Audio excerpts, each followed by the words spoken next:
The Parliamentary Standing Committee on Transport, Tourism and Culture presented its 380th report on overall review of safety of the civil aviation sector. This was presented in the Rajya Sabha and the Lok Sabha today. The committee's report identifies 12 key areas that require systemic improvement to ensure the safety and growth of India's civil aviation sector. My colleague Tanushka Datta joins us with more on this. Right, so what we do understand at this point from this Parliamentary Standing Committee report is the recommendations that have been made by them. First off, being grant gives the DGCA full administrative and financial autonomy to address staff shortages across board.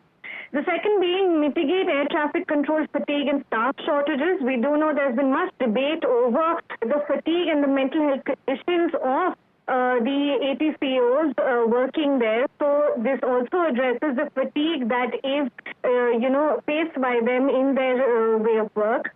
Then being strengthening surveillance and enforcement with financial penalties in the sense to standardize safety protocols. And this applies not just for airlines but also for helicopter operations.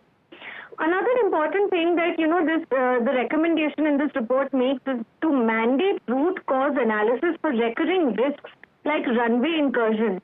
So to come about with a more comprehensive way of going about these sort of risks and how to avert them. Then another important thing that is mentioned is to establish a just culture. By just culture, what the committee means is to establish a sort of an environment where just and fair investigation of any sort of accidents or problems can come about, and whistleblower protection as well.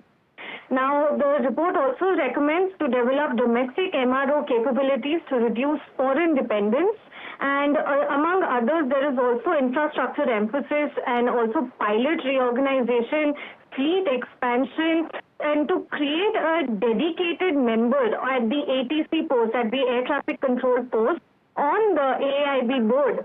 And, to strengthen human factors as well. So this sort of, holistically recommends AI also to be brought in to implement such time-bound mechanisms to close all safety deficiencies across the board.